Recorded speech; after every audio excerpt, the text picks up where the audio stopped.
السنن وانصرنهم في العشايا والبكا ربنا يا ذا الجلال والمنان انشر اللواء نهضة الوطن واحفظنا دائما من الفتن واهدي الرجال على السنن وانصرنهم في العشايا والبكر ربنا يا ذا الجلال والمنان انشر لواء نهضة الوطن واحفظنا دائما من الفتن واهدي الرجال على السنن وانصرنهم بالعشايا والبكر حيوا السلام عليكم ورحمة الله وبركاته ومغفرته ورضوانه.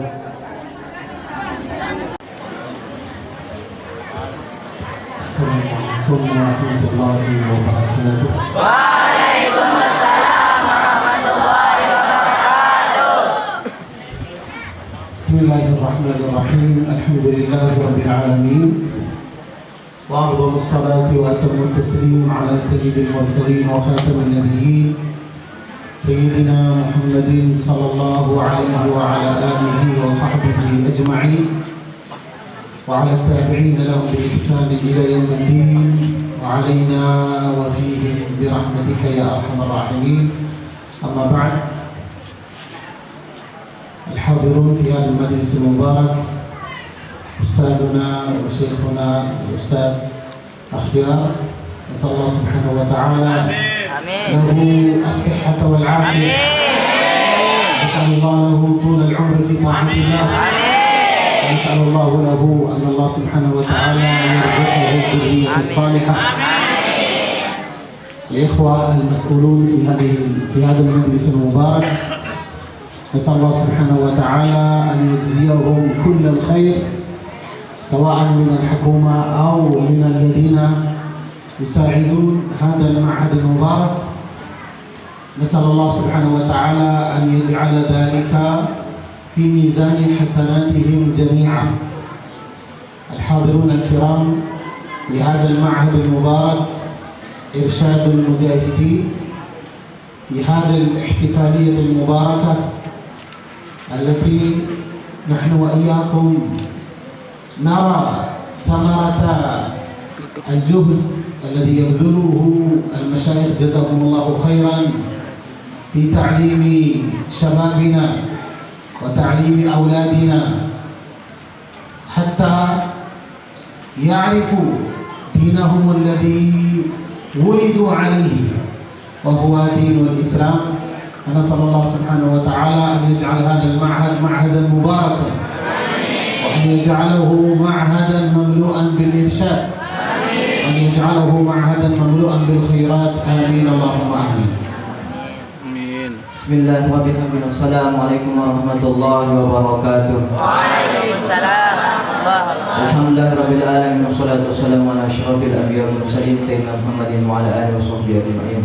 Allahumma shalli ala Muhammadin sallallahu alaihi wasallam farij ummati Muhammadin sallallahu alaihi wasallam warham ummati Muhammadin sallallahu alaihi wasallam wa nashur wahfaz wa ayyid nahdatal watani fil alamin bihaqqi Muhammadin sallallahu alaihi wasallam.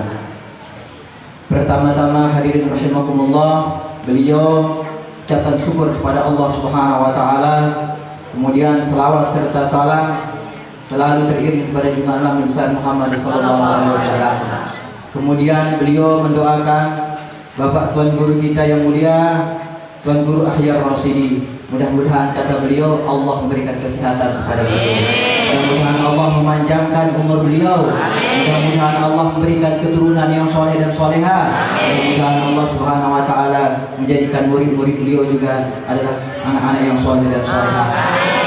Kemudian beliau juga berterima kasih kepada semua yang hadir, baik dari hukumah, kata beliau, dari pemerintahan maupun dari organisasi. Mudah-mudahan kata beliau yang membantu madrasah ini, pembangunannya, semuanya, apa namanya itu, bantuan baik dari pemerintah maupun dari organisasi maupun dari manapun, mudah-mudahan Allah jadikan nanti, kata beliau, adalah semuanya di dalam timbangan kebaikan daripada semua yang membantu.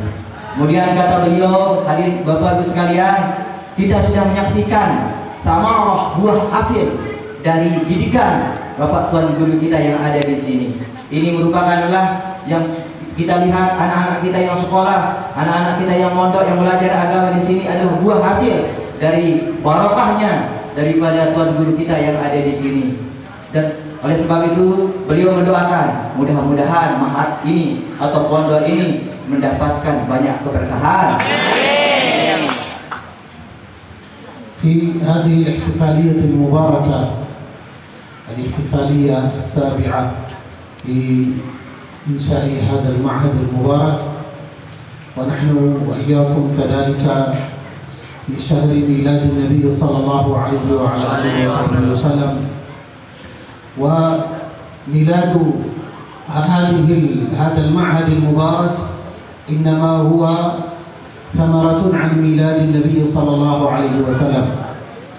فبميلاده صلى الله عليه وسلم وببعثته عليه الصلاة والسلام وصل إلينا وإليكم كل خير عنه صلى الله عليه وسلم، كما قال أخونا الكريم: من مدينة النبي صلى الله عليه وعلى آله وصحبه وسلم إلى هذه الجزيرة المباركة كم من المسافات ومن الكيلومترات التي يجب على الإنسان أن يسافر بها، ولكن ببركة النبي صلى الله عليه وسلم نحن اليوم وإياكم في هذا المعهد المبارك نتعلم القرآن الذي أنزله الله على نبيه صلى الله عليه وسلم، نتعلم سنة النبي صلى الله عليه وسلم، وكل ذلك ببركة مشايخنا وعلمائنا جزاهم الله خير الذين نقلوا إلينا سنة النبي صلى الله عليه وسلم. Hadirin Bapak Ibu sekalian yang dirahmati Allah Subhanahu wa taala, tentunya ihtifal atau hari ulang tahun pondok pesantren ini, kata beliau, adalah terlaksana dengan sebab adalah samarah buah daripada ihtifal kita memperingati daripada Maulid Rasulullah sallallahu alaihi wasallam. Kemudian beliau mengatakan, Bapak Ibu sekalian, jadi kita tidak perlu belajar ke Madinah, tapi alhamdulillah Al-Mukarram sudah membawakan kita daripada ilmu yang ada di Madinah. Betapa banyak jarak yang harus kita tempuh kalau kita belajar agama ke Madinah, tapi tidak perlu, cukup di pondok ini sudah dan belajar Al-Quran Karim dan belajar ilmu agama yang lain yang sudah dibawa oleh beliau. Makanya beliau berterima kasih kepada para ulama, wabil khusus kepada Tuan Guru kita, Tuan Guru Ahyar Rashidi yang sudah membawakan peluruh daripada ilmu Rasulullah SAW ke tempat ini. عندما أنزل الله سبحانه وتعالى الوحي على نبيه صلى الله عليه وسلم كان أول ما أنزل الله سبحانه وتعالى عليه قوله جل وعلا: اقرأ باسم ربك الذي خلق خلق الإنسان من علق. الله سبحانه وتعالى بدأ وحيه للنبي صلى الله عليه وسلم بقوله اقرأ، وهذا يدل على أن أمة النبي صلى الله عليه وسلم أمة مبدأها العلم، تبدأ أولا بالعلم. أساس أمة النبي صلى الله عليه وسلم هو العلم، لأن الله سبحانه وتعالى بدأ نبيه صلى الله عليه وسلم بالوحي بقوله جل وعلا اقرأ. والقراءة هي سبب من أسباب العلم. فهذه المعاهد التي بنيت والمدارس التي أسست إنما كانت كلها ثمرة عن قول الله سبحانه وتعالى لنبيه صلى الله عليه وسلم اقرأ. الله سبحانه وتعالى لم يقل للنبي صلى الله عليه وسلم في بداية الوحي صل أو تصوم، ولكن قال له اقرأ. لماذا؟ لأن كل الأعمال الصالحة سواء الصلاة أو الزكاة أو الصيام أو غيرها من العبادات لا تصح إلا إذا بدأت بالعلم أولا. فلهذا بدأ الله سبحانه وتعالى نبيه صلى الله عليه وسلم بقوله اقرأ، ليعلمنا نحن أمة النبي عليه الصلاة والسلام أهمية العلم في حياة المسلم. Bapak sekalian mati Allah Subhanahu wa taala berfirman dalam Al-Qur'an yang artinya adalah Iqra. Iqra itu artinya bacalah. Allah Subhanahu wa taala Bapak sekalian yang pertama kali wahyu diturunkan kepada Rasulullah sallallahu alaihi wasallam adalah lafaz Iqra. Apakah arti Iqra itu? Bacalah. Ini artinya kata beliau bahwa kita sebagai orang mukmin umat Rasulullah sallallahu alaihi wasallam hendaklah memulai hidup kita dengan ilmu. Iqra itu maksudnya adalah dengan ilmu. Oleh sebab itu kata beliau Bapak sekalian, apa yang pembangunan Mahat ini, semua aktivitas Mahat ini adalah samarah buah daripada firman Allah kepada Rasulullah sallallahu alaihi wasallam yang mengajarkan Rasulullah sallallahu alaihi wasallam dengan membaca Iqra. Artinya Bapak sekalian, kita sebagai orang mukmin itu adalah diwajibkan untuk menuntut ilmu. Oleh sebab itu Bapak sekalian, ilmu itu adalah sangat penting sekali. Kenapa Allah tidak pertama mengatakan sholli atau tasun dalam Al-Quran? Kenapa Allah mengatakan Iqra? Kenapa Allah berfirman dengan Iqra? Sebab apa kata beliau? Tidak sah sholat kita, tidak sah puasa kita, tidak sah zakat kita kecuali dengan ilmu. Oleh sebab itu ilmu merupakan asas daripada segalanya. Dan Bapak-Ibu sekalian, alhamdulillah makin luhur yang punya anak-anak yang sudah menuntut ilmu merupakanlah karunia yang terbesar dari Allah Subhanahu wa taala. Dan tidak sekedar anak-anak, kita juga Bapak-Ibu sekalian, bagi orang tua kita juga harus rajin menuntut ilmu. Yang artinya adalah luhur juga hadir dalam majelis-majelis taklim. ثم أن هذا الوحي الذي أنزله الله سبحانه وتعالى على نبيه صلى الله عليه وسلم بقوله اقرأ، والذي يدل على أن المسلم يجب عليه أن يكون دائما طالبا للعلم، أوحاه الله سبحانه وتعالى إلى نبيه صلى الله عليه وسلم وعمره صلى الله عليه وسلم 40 سنة. الله سبحانه وتعالى أنزل الوحي على نبيه عليه الصلاة والسلام وعمره 40 سنة. وفي هذا دليل وفي هذا علامة على أن العلم ليس فقط للصغار، وإنما حتى الكبار. من كان كبيرا، من كان عمره 40 أو 50 سنة، يجب عليه أن يتعلم ما يصلح به صلاته، ما يصحح به عبادته، ما يصحح به صومه وزكاته وحجه. لهذا العلم ليس مقصورا على الأطفال الصغار، ليس خاصا بالأولاد الصغار، وإنما من كان صغيرا فيجب عليه طلب العلم، ومن كان كبيرا لا يقول أنا كبير. صرت كبير العمر، عمري 40 سنة أو 50 أو 60 سنة. النبي صلى الله عليه وسلم جاءه الوحي وعمره 40 سنة. لهذا يجب علينا نحن الصغار والكبار والآباء والأمهات، يجب علينا أن نحث أولادنا الصغار لطلب العلم، ونحث أنفسنا الكبار بحضور مجالس العلم. Bapak-Ibu sekalian mati Allah Subhanahu wa taala, firman Allah yang mengatakan Iqra, ini adalah menunjukkan supaya kita terus dan terus menuntut ilmu. Artinya menuntut ilmu itu tidak ada batasnya. Ini namanya ikra. Ikra adalah terus baca. Artinya terus tuntut ilmu.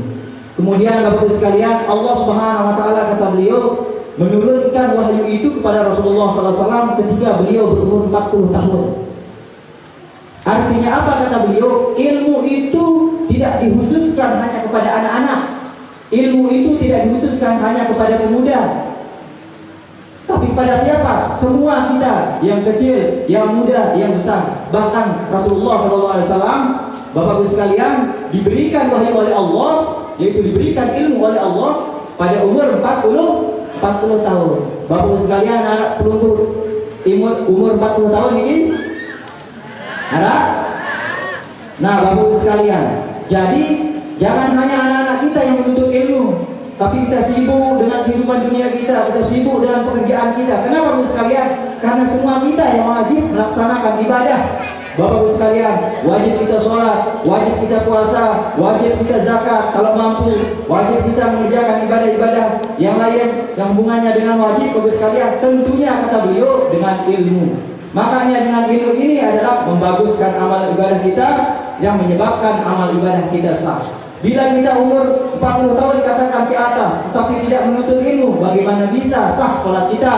Bagaimana bisa sah wudhu kita? Bagaimana bisa sah haji kita dan sebagainya? Oleh sebab itu kesimpulannya kata beliau sekalian, wajib bagi kita semua untuk selalu menuntut ilmu. Allah Subhanahu wa taala lam ya'mur nabiyyu sallallahu alaihi wasallam بأن يطلب الزيادة في أي شيء من أشياء الدنيا إلا بأمر واحد. الله سبحانه وتعالى لم يأمر نبيه صلى الله عليه وسلم بأن يقول اللهم زدني مالا أو زدني جاها أو زدني أولادا، ولكن الله سبحانه وتعالى قال لنبيه صلى الله عليه وسلم وقل رب زدني علما. زدني علما، لأنه كلما زاد علم الإنسان كل ما زاد قربه من الله سبحانه وتعالى.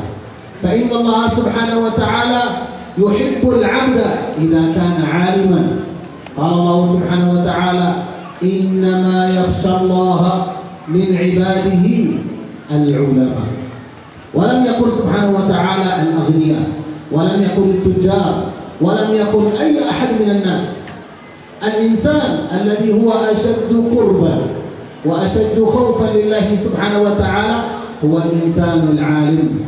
قال سبحانه وتعالى إنما يخشى الله من عباده العلماء الذين تعلموا العلم وطلبوه ليتقربوا به إلى الله سبحانه وتعالى.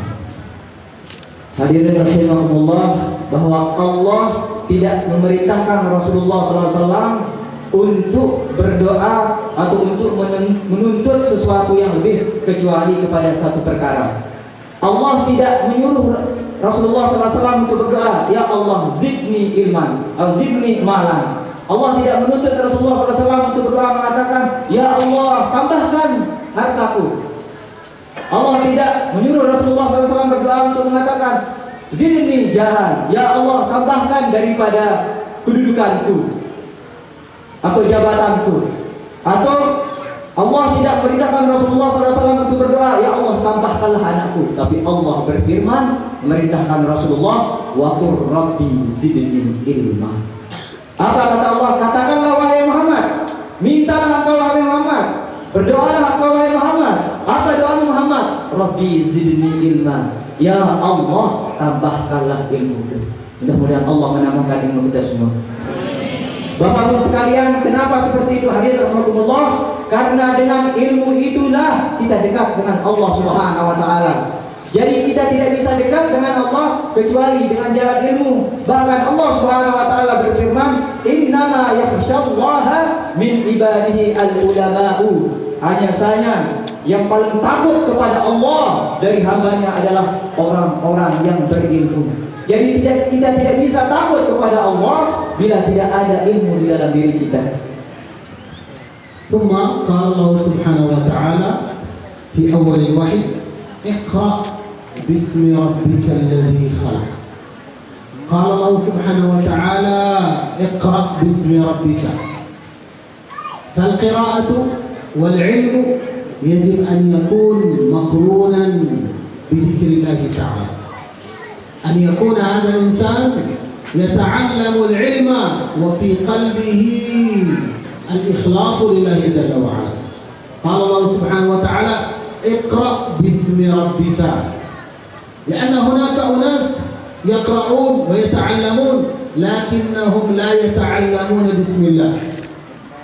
ولكن في معاهدنا وفي هذه المعاهد المباركة وفي تلك المدارس التي أسسها المشايخ والعلماء جزاهم الله خيرا، كل معاهدنا والحمد لله مبنية على العلم المقترن باسم الله تعالى. لماذا؟ لأن العلم من غير ذكر الله تعالى يؤدي إلى الكبر، إلى التكبر بين الناس، ويرى أنه أفضل من غيره. لكن الإنسان الذي يتعلم العلم باسم الله تعالى وبذكر الله تعالى وهو يعتقد أن هذا العلم إنما أتعلمه لأتقرب به إلى الله جل وعلا، فإنه ذلك العلم الذي ينتفع به الإنسان.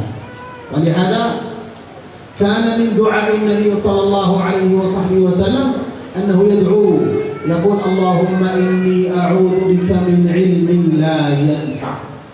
علم لا ينفع، العلم الذي لا ينفع هو العلم الذي لا يجعل الإنسان يخاف من الله سبحانه وتعالى، أو العلم الذي لا يأمره بأمر الله ولا ينهاه عما نهاه الله عنه.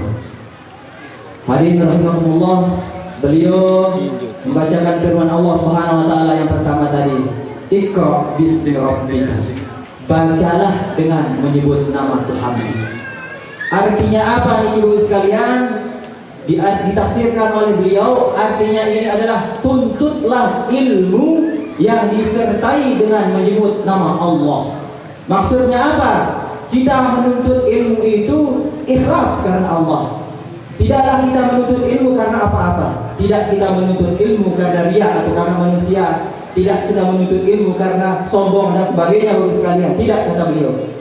Ilmu yang disuruh dituntut adalah ilmu yang semuanya itu adalah kita ikhlas karena Allah Subhanahu wa taala. Kenapa Bapak sekalian?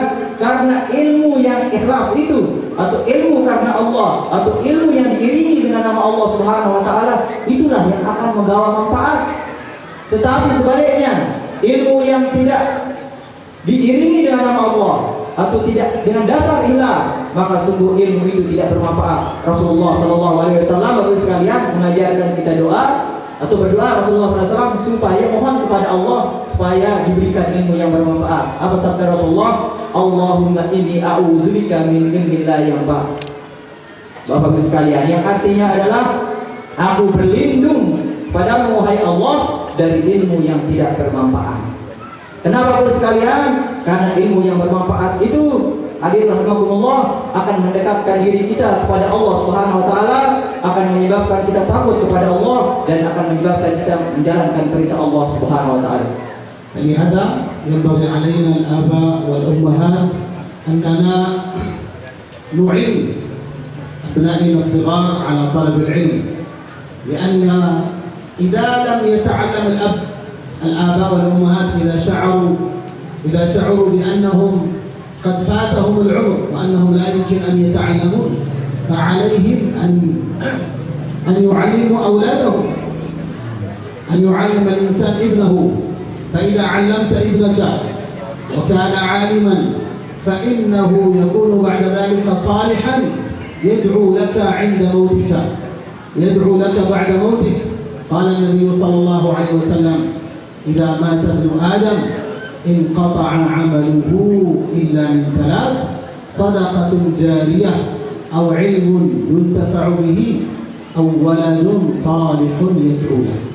بعد أن نموت نحن وإياكم وكلنا سنموت ولن يبقى أحد، كلنا سنموت. صلاتك التي كنت تصليها ستنقطع عنك، حجك الذي كنت تحجه سينتهي، الصوم الذي كنت تصومه سيتوقف. لماذا؟ لأنك مت ولأنك انتقلت إلى الآخرة. وأنت تريد أن أجرك يبقى مستمرا. قال النبي صلى الله عليه وسلم: إذا أردت الأجر المستمر والباقي إلى قيام الساعة عليك أن تجتهد في أحد ثلاثة أمور: صدقة جارية، أن تبني مسجدا أو تبني معهدا، كل من تعلم في هذا المعهد فإن لك من أجره، أو علم ينتفع به، إذا كنت عالما وخلفت علما فكل من تعلم هذا العلم لك من أجره، أو ولد صالح يدعو له.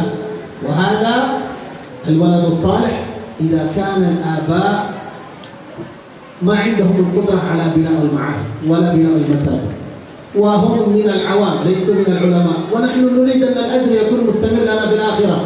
قال النبي صلى الله عليه وسلم: أو ولد صالح يدعو له. هذا الولد الصالح الذي علمته والذي وضعته في المعهد وحفظ القرآن وتعلم العلم ثم صار عالما، فإنه ما يعمل من عمل إلا ولك مثل أجره إلى قيام الساعة.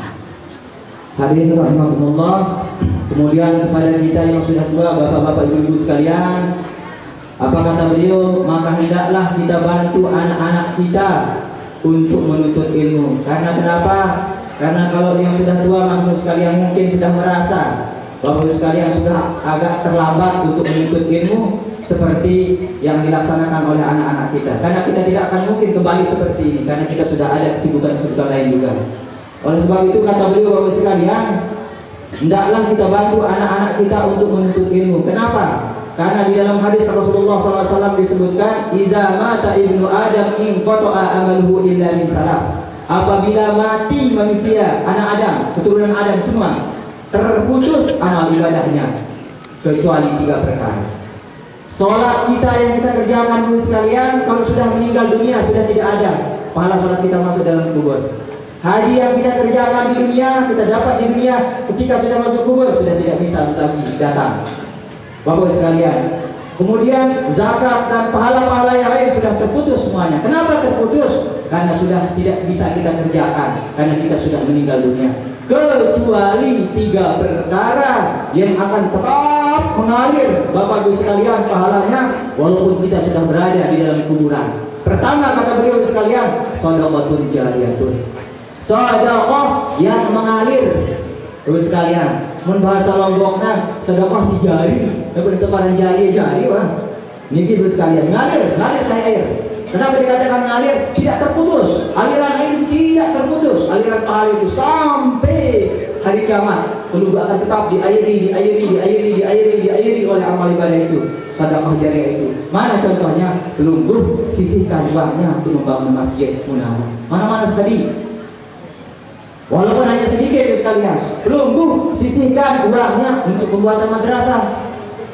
Bapak sekalian, masukkan di dalam madrasah ini, masukkan di masjid, masukkan di musola. Selama orang menuntut ilmu di tempat ini, andai di antara kita ini, di antara makin pelunggu senamian sudah memasukkan hartanya di sini, Bapak sekalian, dimasukkan dari sekarang mengalir amal ibadahnya sampai pelunggu nanti meninggal dunia.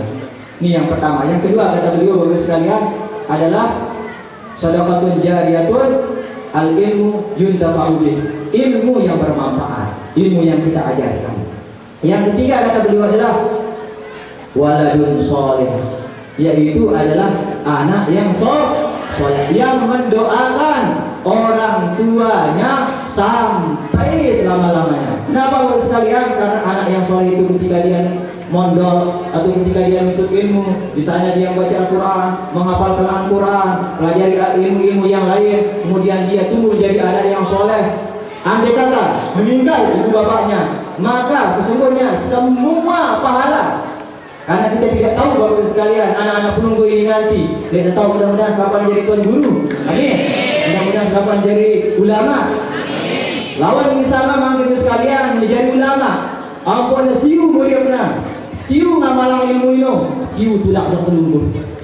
Gara-gara apa? Gara-gara kita yang mendidik anak kita atau membantu anak kita untuk mondok atau sekolah. يعني هذا الإسلام يهتم كثيرا بطلب العلم، أن يكون الإنسان طالبا للعلم، كما قلنا في بداية الكلام أن الله سبحانه وتعالى اختار بداية الوحي للنبي صلى الله عليه وسلم قوله اقرأ، لأن أهمية العلم في حياة المسلم مهمة جدا. فيجب علينا نحن الآباء والأمهات والصغار والكبار أن نطلب العلم خالصا لله سبحانه وتعالى، فعندئذ الله سبحانه وتعالى يجعلنا وإياكم من الصالحين. وفي هذا المجلس المبارك نسأل الله سبحانه وتعالى أن يجعل هذا المعهد معهدا مباركا، وأن يجعل هذه البلدة بلدة طيبة، وأن يجعل هذا المعهد معمورا بحفاظ كتاب الله سبحانه وتعالى، أن يجعل هذا المعهد معمورا بالعلماء والصالحين، أن يجعله معمورا بأنوار النبي صلى الله عليه وسلم، أن يجعله معمورا بأنوار العلم والعلماء. ونسأل الله سبحانه وتعالى أن يجعل الطلاب والطالبات فيه من حفاظ كتاب الله جل وعلا، وأن يجعلهم من العلماء العاملين، وأن يجعلهم من عباده الصالحين، وأن يجزي المدرسين والمشايخ القائمين عليه خير الجزاء، وأن يرزقهم الله سبحانه وتعالى الصحة والعافية، وأن يرزقنا وإياكم جميعا الآباء والأمهات والطلاب البركة في الأعمار والبركة في الأعمال، ويبارك لنا في أهلنا وأولادنا وأزواجنا وذرياتنا، وأن يبارك في الحكومة الإندونيسية التي يعينون طلاب العلم ويعينون معاهد العلم. ونسأل الله سبحانه وتعالى أن يجعل أرض الأنبوك هذه أرضا طيبة، وأن يجعلها بلدة آمنة مطمئنة، ويرفع عنها وعن جميع بلاد المسلمين جميع الأذى والغلا والبلاء والفتن والمحن، ويصرف عنا وعنكم جميع الأذايا والبلايا برحمته إنه أرحم الراحمين. وصلى الله على سيدنا محمد النبي الأمي وعلى آله وصحبه وسلم، والحمد لله رب العالمين. السلام عليكم ورحمة الله وبركاته. Bapak Ibu sekalian, alhamdulillah kita sudah didoakan oleh beliau. Yang inti semua doa beliau niki maksudnya sekalian, insya Allah semua yang hadir di sini, terutama santri-santri yang mondok sudah didoakan secara khusus oleh beliau. Mudah-mudahan semuanya menjadi penghafal Al-Quran, mudah-mudahan semuanya kata beliau menjadi anak yang soleh dan solehah. Mudah-mudahan kata beliau ini tempat tempat makmur dengan ibadah, makmur didatangi oleh para ulama. Sekalian, mudah-mudahan semua kita makin menjadi orang yang soleh dan solehah pada dunia dan akhirat. Kurang lebihnya Bapak sekalian yang mohon maaf. Allahumma fiqh hadil sajjal rasad. Assalamualaikum warahmatullahi wabarakatuh. Bapak Ibu sekalian, sebelum kita berdoa, silakan yang mau risang siap-siap lewat teras nih, lewat teras saja.